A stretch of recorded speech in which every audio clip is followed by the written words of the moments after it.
Okay, joined by Florida Atlantic head coach John McCormack. Coach, we just congratulations on advancing. We just get your thoughts on the game, and we'll open up to questions. Thank you. I thought it was an interesting game. I thought we played trying to protect something that we didn't have, right? In a way, we got off to a slow start. Nick Wimberly got off to a really slow start. And then Zach kind of cooled it down, and then that got a little hairy.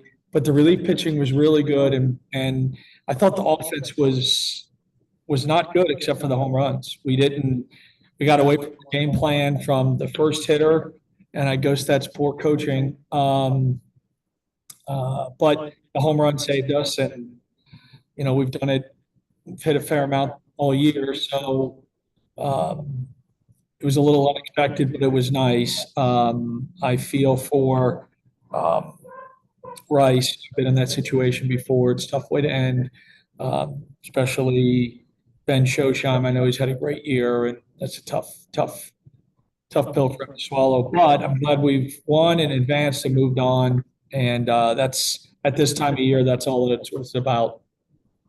Okay, take questions, please. Use the raise hand feature. And we'll go to Andrew Riddell, please. Coach, talk about John Schroeder's just impact moving into that like top half of the lineup with the absence of Jake Dewar this back half of the season. John, from probably game 20 to now, has been our savior. He started to heat up before Jake got hurt, and then we had to move him up when Jake got hurt. He's been phenomenal. He's hitting 280 with 17 home runs. If you would ask me that in the beginning of the year, I would have said there was no possible way. He got off to a historically bad start for a senior, and he's rallied. And this is his team, and he's done a really nice job of picking us up when we need it. 2 weeks ago in New Orleans, we're down, and he hits a grand slam to put us up by 2.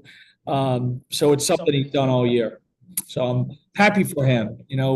Senior years sometimes get a little hairy for guys because they know the end is near and they try to do too much. And maybe that's what he was guilty of early.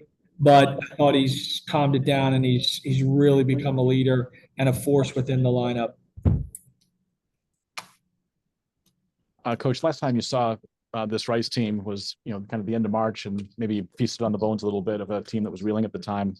How much different did they appear to you this time? And what was the message to your team going into that? Well, of course they're better. When we played it first, I think it was David's first game. I'm pretty sure it was David's first game. I think he'd been there for one practice, maybe 2. And then they're certainly a little bit more cohesive than they were back then. But they have some good players. Kachika's had a great year, and Blaze Brown has had a really good year. Rank has had a good year. The catcher's played phenomenal. We're going to get that right, and Rice is going to become Rice again. I believe in David. So I thought that was a good win for us. I know if you look at their record, it doesn't reflect it, but I thought they've played really well down the stretch. When you look at today's game, you touched on it earlier. At one point, I think pretty late in the game, you had 3 hits, but they all happened to go over the fence. I mean, how much is those timely hits and the effectiveness of those with what pushed over the top? Yeah, we got the break. Guys had good at bats there. Walk, 9-hole lead off, and John Martinez hit an 0-2 pitch into center field, and guy kind of lost it in the wind, sun, dropped it, scored 2, took a little bit of pressure off us, and then John gets in there and hits a 2-run homer, make it 4-4. I thought that was really good for us. It allowed us to kind of take a breath and catch our breath after the start that we had, which Wimberly, despite what happened, he was phenomenal getting out of that inning with only 1 run, bases loaded, nobody out. He gets the strikeout, the single, and then the double play, which the 1-2-3 double play is never easy.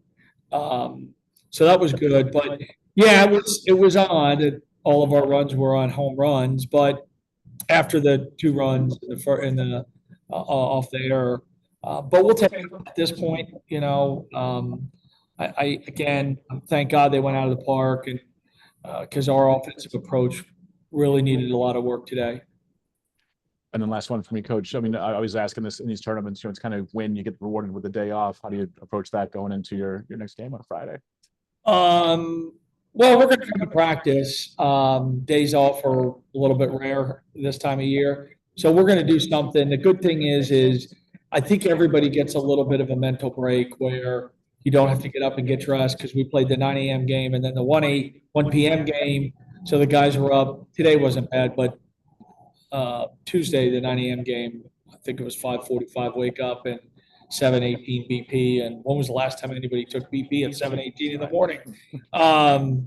So I think the mental side of it, just to kind of take a breath and then get ready for, because starting Friday, it's on. We got to win Friday and then got to win again and win again. And so it's much needed, I think, mentally for us. And it'll give the guys in the bullpen a chance to kind of get back to full strength. Any other questions from the Zoom? Bubba, nothing? Andrew? All right. Okay. Thanks, coach. Thank you. We'll see you Friday. All about my name.